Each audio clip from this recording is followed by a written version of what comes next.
Welcome to Booked from My Car, I guess. Yep. I'm Rob Booked. Olson. I'm Livius Nedden. Booked mobile movie reviews.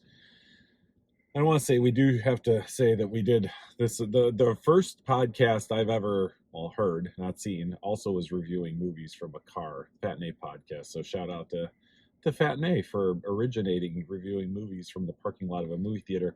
We just got done watching Three from Hell, Rob Zombie's third and maybe final movie in the Firefly family trilogy. So, in case you're not familiar, House of a Thousand Corpses, Devil's Rejects, and now, many years later, Three from Hell.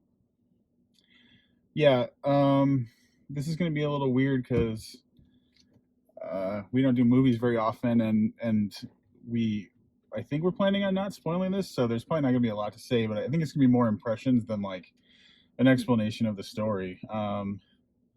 But it took a while for this one to make it into theaters. I know it was like rumored, and then it was announced, and then it was in production for a while too. So it took a while to. Rob Zombie spent 2 weeks making this movie, and then he spent 2 weeks making the movie. So for anybody who's not familiar, this is a follow-up to The Devil's Rejects, where it was very heavily implied that they were all killed at the end of the movie. At least it's kind of how I think all the viewers felt about it, and there wouldn't be much of a movie if they did. Spoiler alert. Spoiler alert. They didn't die. They didn't die. And so the beginning of the movie is kind of neat because it's kind of catching us up to what happens after the end of Devil's Rejects. As far as like, they didn't die. They established that within the first like minute. And then there's kind of cool news coverage and like footage kind of stuff catching us up with them getting into prison, how like a little bit about how they survived getting into prison, the trial, and all that kind of stuff. The nice touch there, I will say, they do some like man on the street interviews that really adds like a great layer of authenticity to what's going on. So if you've seen the trailer, and I'd hope you'd at least seen the trailer if you're listening to this review of it. Yeah, they don't stay in prison for all that long in the movie, and then let's just say the rest of it kind of follows suit with Devil's Rejects more than it does with House of a Thousand Corpses. I was worried I had popcorn in my I know. I was looking. I was like, he's just taking out. But yeah, Rob. We were in the movie theater for about 30 seconds. Rob, how do you already have popcorn in your beard? So he was saving it for the drive home, I think. Yeah, I was hoping that was the kernel I was looking for. Yeah. So there's not much we could say about what happens, but anybody who's seen these other movies knows that there's, it kind of, just because it has these characters, promises some pretty messed up gory stuff, definitely some campy violence and dialogue and stuff like that. And I'm like, my general impression is like, this was, if you like that entertaining part of the previous movies, I feel like you're really going to enjoy this. The not the death stuff as much as the quirky characters and entertainment and like just how funny they can be in these really messed up situations. We're introduced to a new character who's another member of the Firefly family, which is kind of an interesting thing that I wasn't expecting. There's also like the appearance, the other characters that are introduced, they're almost all portrayed by people that like right on the periphery. Yeah. You can almost I almost know what show that guy's from or what movie that guy's from. So the cast is it's well cast. It takes place in the early 80s, so it's a lot of kind of outrageous styling, or what seems like outrageous styling for somebody who was alive in the 80s.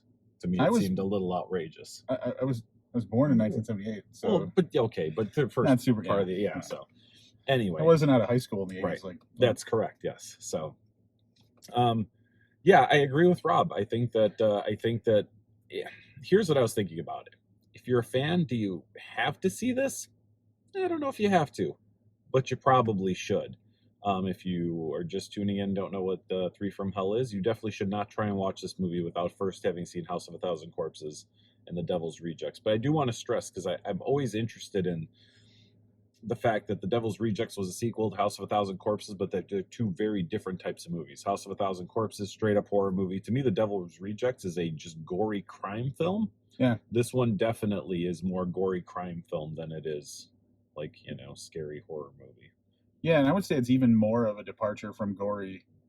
So like if House of a Thousand Corpses, then this was like Devil's Rejects was a step away. This is like one step further away, more into the crime, like yeah, just kind of depraved criminal activity as opposed to just straight up like murder porn. So, but not in a bad way. No, Not depraved, in, but fun. Yeah. And that's the key here, is that it's fun. And I don't know if we're allowed to say that, but really it's really a fun movie. I will say that Otis, I liked Otis a lot more in this movie. Like he was more approachable than he was in previous movies. Yeah. I've always been a big fan of Baby. Still am a big fan of Baby, but Otis is a little more endearing, I think, this film than the previous two. Yeah, and that kind of leads into the point that I was hoping to make, is that this movie lingers in moments longer, I feel, than the previous two movies did. It felt like the other two movies were had a more momentum to them, and these allow you to just kind of linger in the not important moments, just to kind of get more character experience or whatever, which is kind of neat because it's just mundane shit happening, but because it's this character that you've seen do these awful things in this mundane thing, that context adds like a level of entertainment to it. So I think that if anybody's gonna have a criticism of this, they're gonna think that it was maybe self-indulgent or maybe a little slow, but I think that was absolutely intentional. So do you think, spoiler free, do you think that we'll see another Firefly family movie?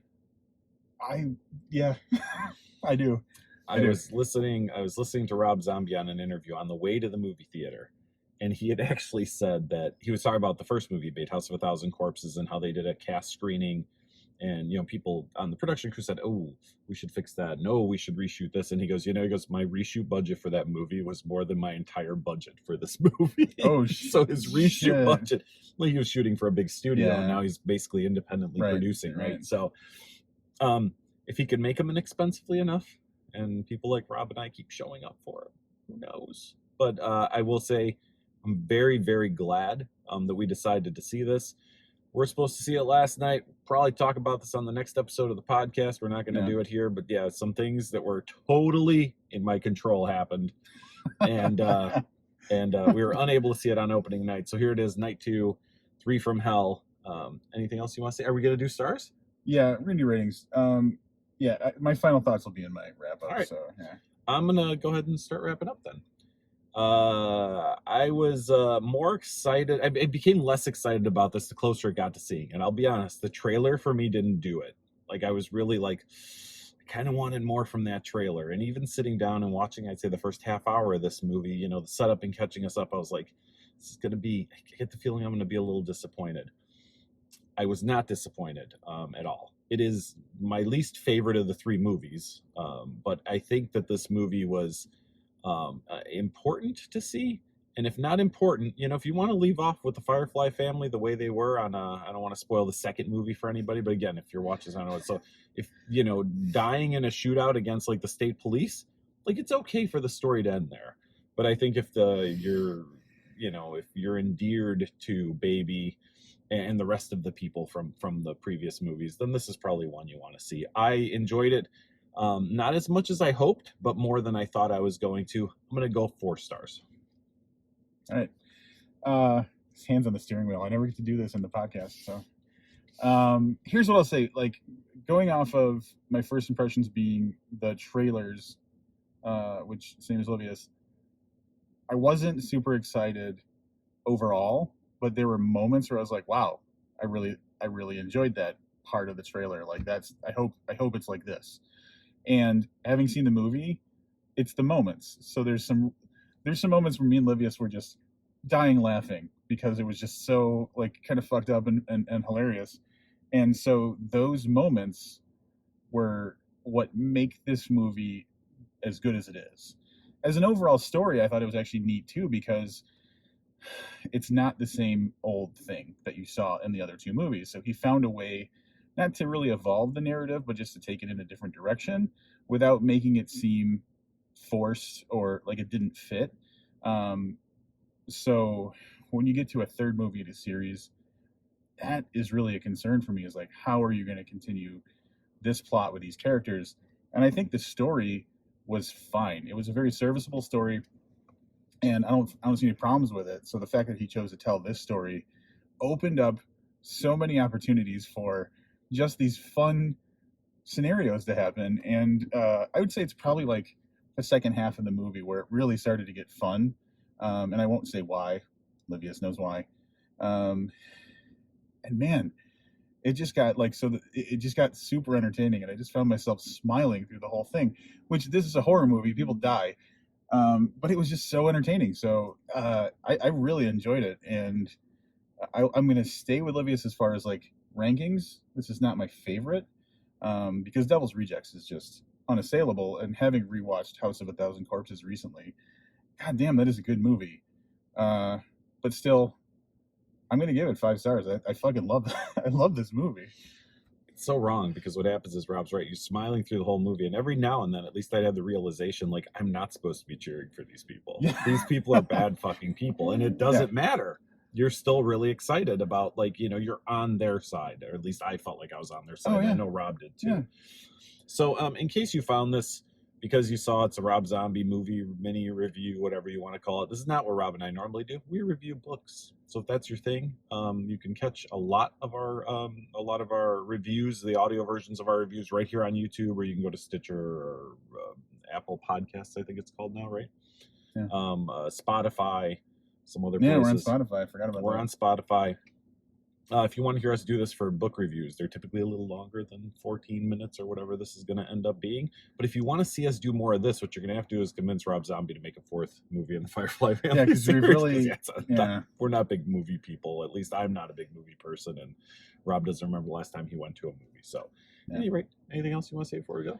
No, yeah. So check out. So the podcast is booked. I'll probably have some little like graphic, like right about. Wait to see. Booked podcast. I know I'm gonna forget, and it's gonna be blank. I'm gonna be like booked podcast, and then just nothing. Bookpodcast.com for book reviews and stuff like that. And thanks for watching, I guess. Thanks, Rob Zombie. Yeah, thanks, Rob Zombie, and thank you, YouTube. Keep reading.